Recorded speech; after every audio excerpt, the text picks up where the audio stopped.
Hello everybody, welcome to bio codes. सो आज हम क्लास 11th बायोलॉजी का first chapter that is the living world की NCERT reading करने वाले हैं। Make sure you have your NCERT with you, एक पेन और pencil and a highlighter to mark your important points. Now without any delay let's start. How wonderful is the living world! The wide range of living types is amazing. The extraordinary habits in which we find living organisms, be it cold mountains, deciduous forests, oceans, freshwater lakes, deserts, or hot springs, leave us speechless. The beauty of a galloping horse, of the migrating birds, the valley of flowers, or the attacking shark evokes awe and a deep sense of wonder.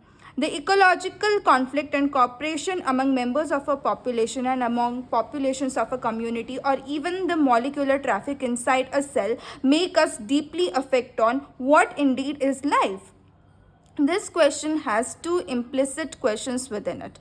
The first is a technical one and seeks answer to what living is as opposed to the non-living, and the second is a philosophical one and seeks answer to what the purpose of life is. As scientists, we shall not attempt answering the second question. We'll try to reflect on what is living. What is living? When we try to define living, we conventionally look for distinctive characteristics exhibited by living organisms: growth, reproduction, ability to sense environment, and mount a suitable response come to our mind immediately as unique features of living organism. One can add a few more features like metabolism, ability to self-replicate, self-organize, interact, and emergence to this list. Let us try to understand each of this. All living organisms grow.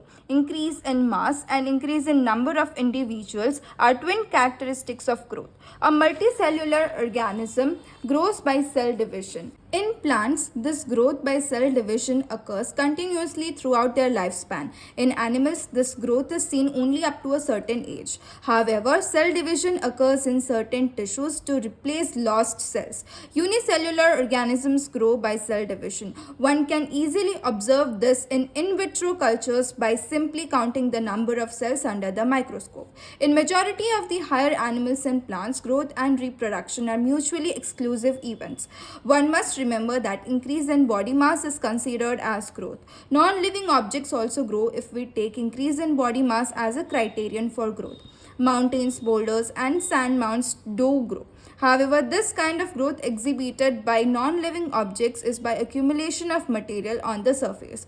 In living organism, growth is from inside. Growth, therefore, cannot be taken as a defining property of living organism. Conditions under which it can be observed in all living organisms have to be explained, and then we can understand that it is a characteristic of living organisms. A dead organism does not grow. Reproduction, likewise, is a characteristic of living organism. In multicellular organism, reproduction refers to the production of progeny possessing features more or less similar to those of parents. Invariably and implicitly, we refer to sexual reproduction. Organisms reproduce by asexual means also. Fungi multiply and spread easily due to millions of asexual spores they produce. In lower organisms like yeast and hydra, we observe budding. In planaria, flatworms, we observe true regeneration, that is, a fragmented organism regenerates the lost part of its body and becomes a new organism. The fungi, the filamentous algae, the protonema of masses all easily multiply by fragmentation. When it comes to unicellular organisms like bacteria, unicellular algae, or amoeba, reproduction is synonymous with growth, that is, increase in numbers of cells. We have already defined growth as equivalent to increase in cell number or mass. Hence, we notice that in single-celled organisms, we are not very clear about the usage of these two terms, growth and reproduction. Further, there are many organisms which do not reproduce: mules, sterile worker bees, infertile human couples, etc. Humans. Hence, reproduction also cannot be an all-inclusive defining characteristic of living organism. Of course, no non-living object is capable of reproducing or replicating by itself. Another characteristic of life is metabolism. All living organisms are made of chemicals. These chemicals, small or big, belonging to various classes, sizes, functions, etc., are constantly being made and changed into some other biomolecules. These conversions are chemical reactions or metabolic reactions. There are thousands of metabolic reactions occurring simultaneously inside all living organisms, be they unicellular or multicellular. All plants, animals, fungi, and microbes exhibit metabolism. The sum total of all the chemical reactions occurring in the body is metabolism. No non-living object exhibits metabolism. Metabolic reaction can be demonstrated outside the body in cell-free system, and isolated metabolic reactions outside the body of an organism performed in a test tube is neither non-living or living. Hence, while metabolism is a defining feature of all living organisms without exception, isolated metabolic reactions in vitro are not living things but surely living reactions. Hence, cellular organization of the body is the defining feature of life forms. Perhaps the most obvious and technically complicated feature of all living organisms is the ability to sense their surroundings or environment and respond to these environment stimuli, which could be physical, chemical, or biological.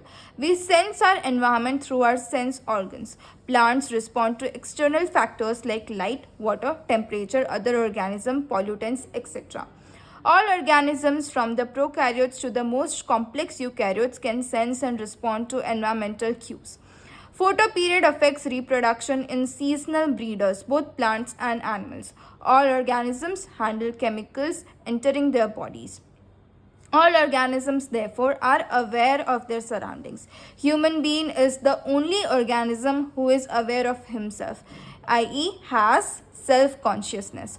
Consciousness, therefore, becomes the defining property of living organism. When it comes to human beings, it is all the more difficult to define the living state. We observe patients lying in coma in hospital virtually supported by machine which replace heart and lungs. The patient is otherwise brain dead. The patient has no self-consciousness. Are such patients who never come back to normal life living or non-living? In higher classes, you will come to know that all living phenomena are due to underlying interaction. Properties of tissues are not present in the constituent cells but arise as a result of interaction among the constituent cells. Similarly, properties of cellular organelles are not present in the molecular constituents of the organelle but arise as a result of the interaction among the molecular components comprising in the organelle. These interactions result in emergent properties at a higher level of the organization. This phenomenon is true in the hierarchy of organizational complexity at all levels. Therefore, we can say that living organisms are self-replicating, evolving, and self-regulating interactive systems capable of responding to external stimuli. Biology is the story of life on Earth. Biology is the story of evolution of living organism on Earth. All living organisms, present, past, and future, are linked to one another by sharing of the common genetic material but to varying degrees.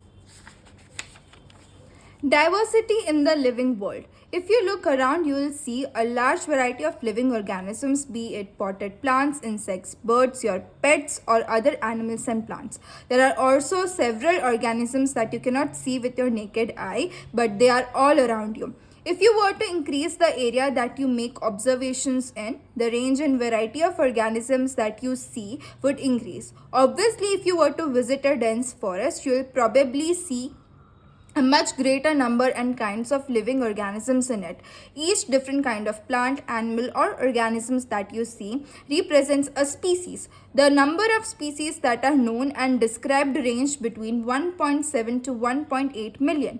This refers to biodiversity or the number and types of organisms present on Earth. We should remember here that as we explore new areas and even old ones, new organisms are continuously being identified.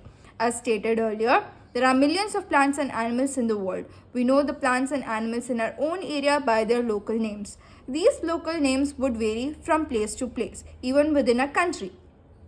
Probably, you would recognize the confusion that would be created if we did not find ways and means to talk to each other to refer to organisms we are talking about. Hence, there is a need to standardize the naming of living organisms such that a particular organism is known by the same name all over the world. This process is called nomenclature. Obviously, nomenclature or naming is only possible when the organism is described correctly and we know to what organism the name is attached to. This is identification. In order to facilitate the study, number of scientists have established procedures to assign a scientific name to each known organism. This is acceptable to biologists all over the world. For plants, scientific names are based on agreed principles and criteria which are provided in International Code for Botanical Nomenclature (ICBN). You may ask, how are animals named? Animal taxonomists have evolved International Code of Zoological Nomenclature (ICZN). The scientific names ensure that each organism has only one name. Description of any organism should enable the people in any part of the world to arrive at the same name. They also ensure that such a name has not been used for any other known organism. Biologists follow universally accepted principles to provide scientific names to known organisms. Each name has two components, the generic name and the specific epithet. This system of providing a name with two components is called biological nomenclature. Binomial nomenclature. This naming system given by Carolus Linnaeus is being practiced by biologists all over the world. This naming system using a two-word format was found convenient. Let us take the example of mango to understand the way of providing scientific names better. The scientific name of mango is written as Mangifera indica. Let us know how it is a binomial name. In this name, Mangifera represents the genus while indica is a particular species or a specific epithet. Other universal rules of nomenclature are as follows. Biological names are generally in Latin and written in italics. They are Latinized or derived from Latin irrespective of their origin. The first word in a biological name represents the genus, while the second component denotes the specific epithet. Both the words in a biological name, when handwritten, are separately underlined or printed in italics to indicate their Latin origin. The first word denoting the genus starts with a capital letter, while the specific epithet starts with a small letter. It can be illustrated with the example of Mangifera indica. Name of the author appears after the specific epithet, that is at the end of the biological name, and is written in an abbreviated form, that is Mangifera indica Linn. It indicates that this species was first described by Linnaeus. Since it is nearly impossible to study all the living organisms, it is necessary to devise some means to make this possible. This process is classification. Classification is the process by which anything is grouped into convenient categories based on some easily observable characters. For example, we easily recognize groups such as plants or animals or dogs, cats or insects. The moment we use any of these terms, we associate certain characters with the organism in that group. What image do you see when you think of a dog? Obviously, each one of us will see dogs and not cats. Now, if we were to think of Alsatians, we know what were we talking about. Similarly, suppose we were to say mammals, you would of course think of animals with external ears and body hair.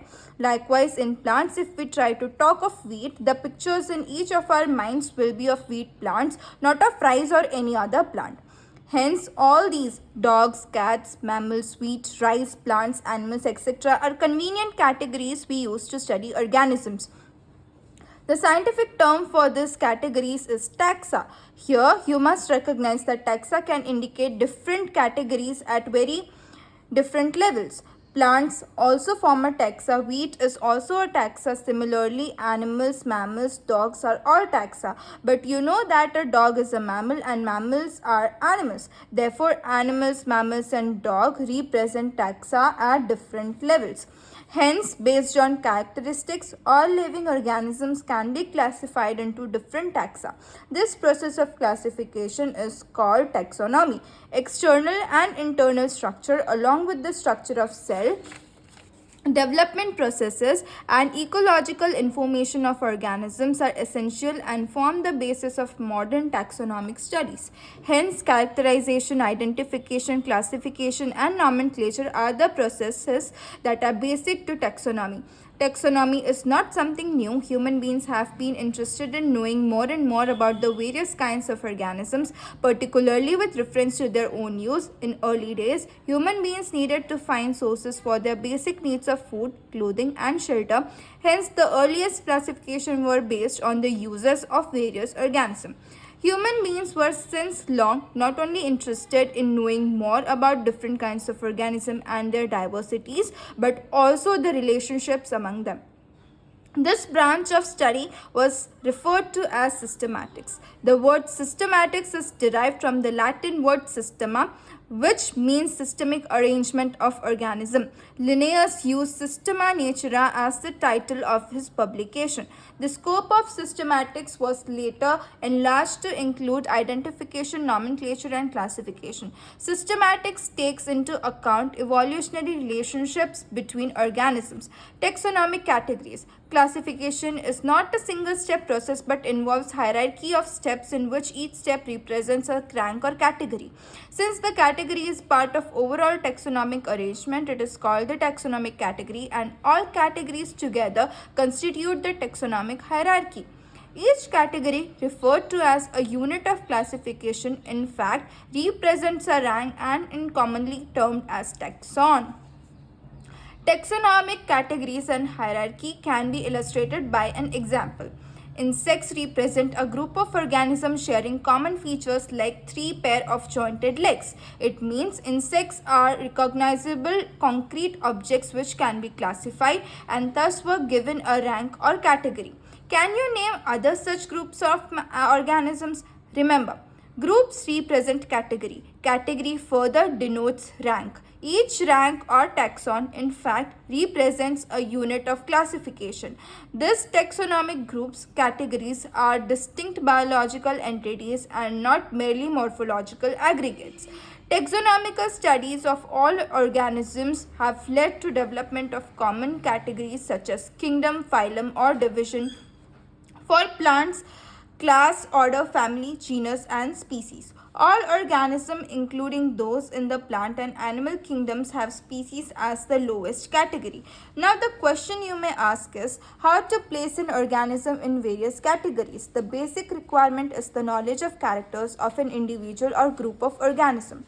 This helps in identifying similarities and dissimilarities among the individuals of the same kind of organism as well as of other kinds of organism.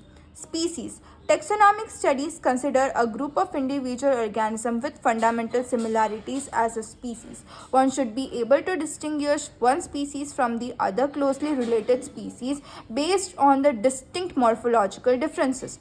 Let us consider Mangifera indica, Solanum tuberosum potato, and Panthera leo lion. All the three names, indica, tuberosum, and leo, represent the specific epithets, while the first words, Mangifera, Solanum, and Panthera, are genera and represents the other higher level of taxon or category. Each genus may have one or more than one specific epithets representing different organisms but having morphological similarities. For example, Panthera has another specific epithet called tigress, and Solanum includes species like nigrum and melogena.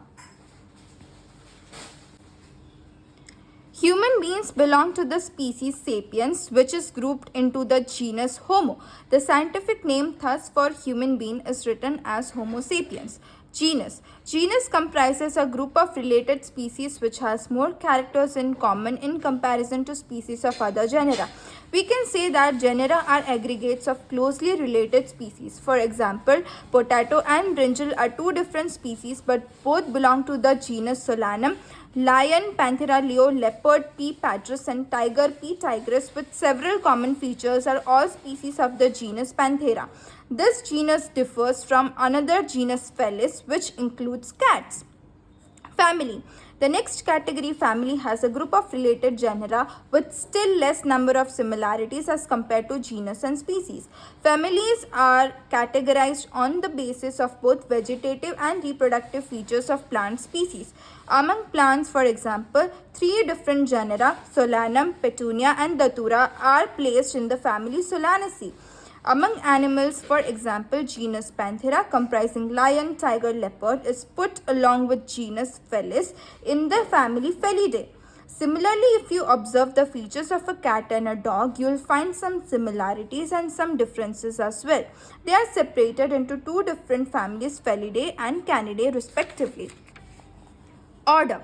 You have seen earlier that categories like species, genus and families are based on a number of similar characters. Generally, order and other higher taxonomic categories are identified based on the aggregates of characters.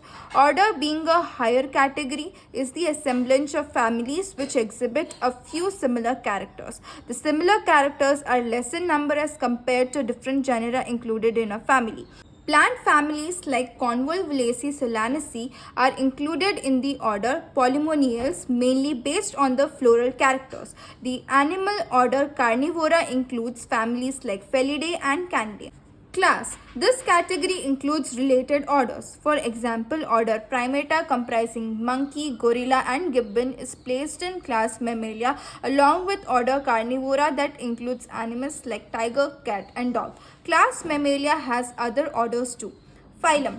Classes comprising animals like fishes, amphibians, reptiles, birds along with mammals constitute the next higher category called the phylum. All this based on the common features like presence of notochord and dorsal hollow neural system are included in phylum Chordata.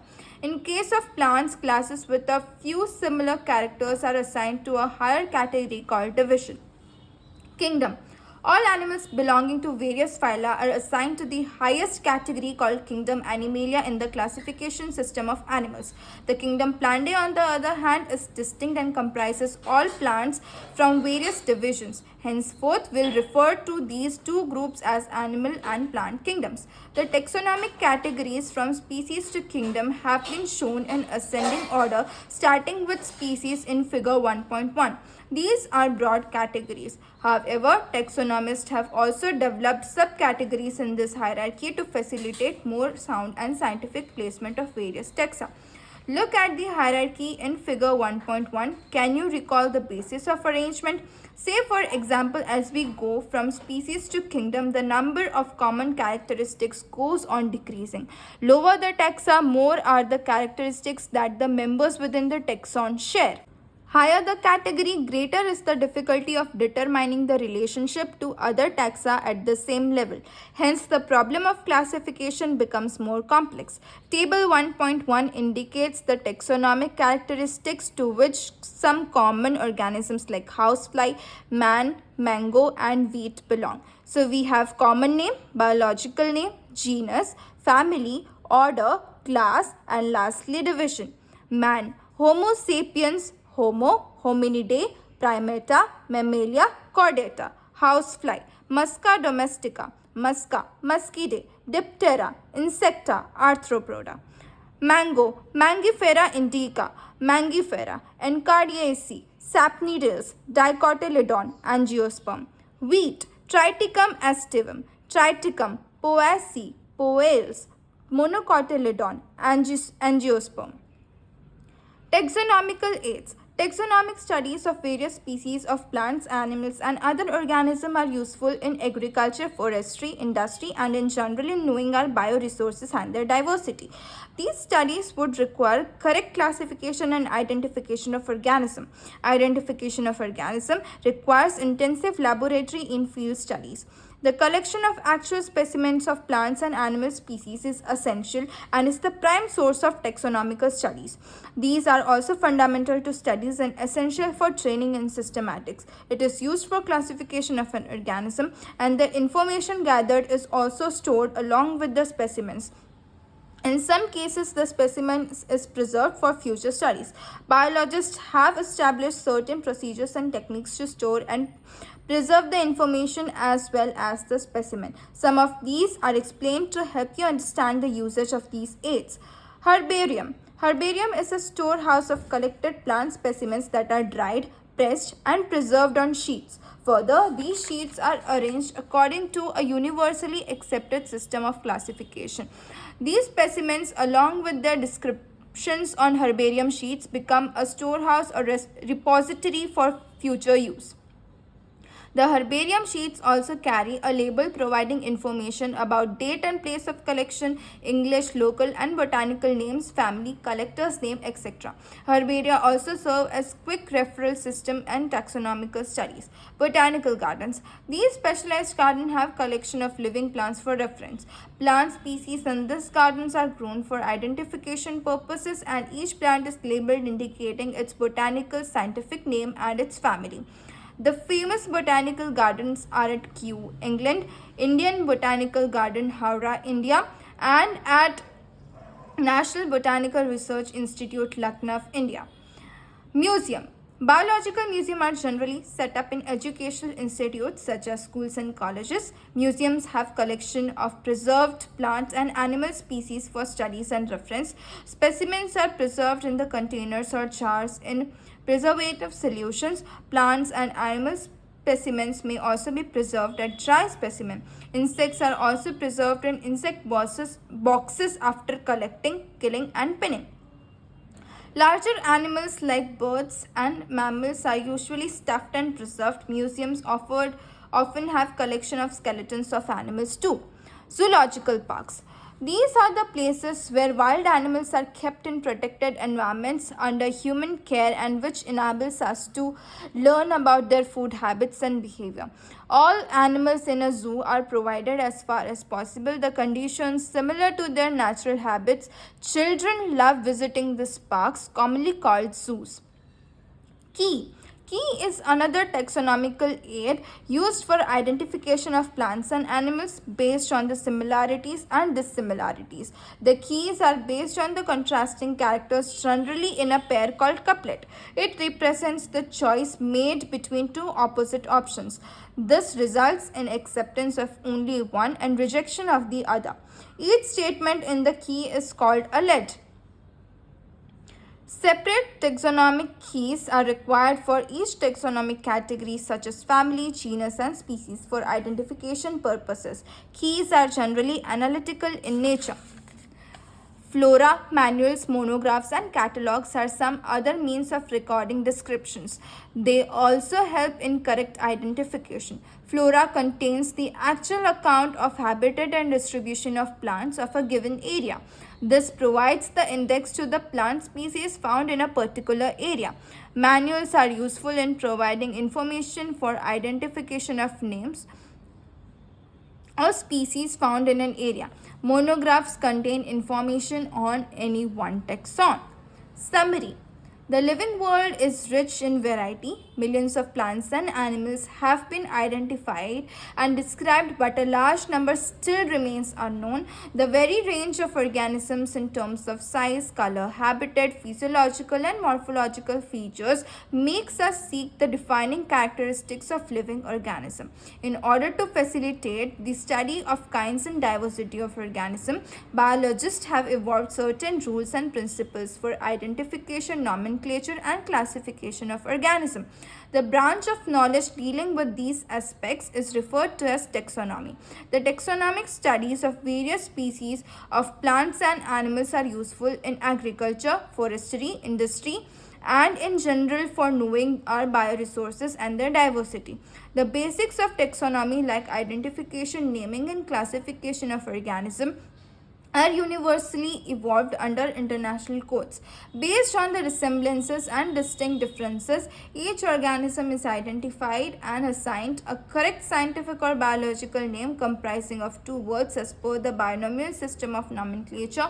An organism represents or occupies a place or position in the system of classification. There are many categories or ranks and are generally referred to as taxonomic categories or taxa. All the categories constitute a taxonomic hierarchy.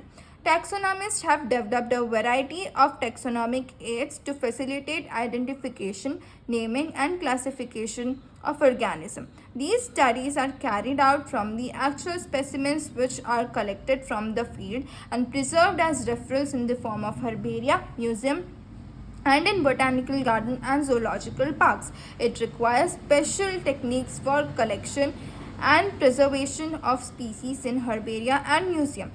Live specimens, on the other hand, of plants and animals are found in botanical gardens or in zoological parks. Taxonomists also prepare and disseminate information through manuals and monographs for further taxonomic studies. Taxonomic keys are tools that help in identification based on characteristics. So this was our first chapter, that is the living world. I hope you enjoyed reading the NCERT with me. I'm sorry if I did any pronunciation mistakes. Do subscribe to this channel if you love this. We'll see you in the next one.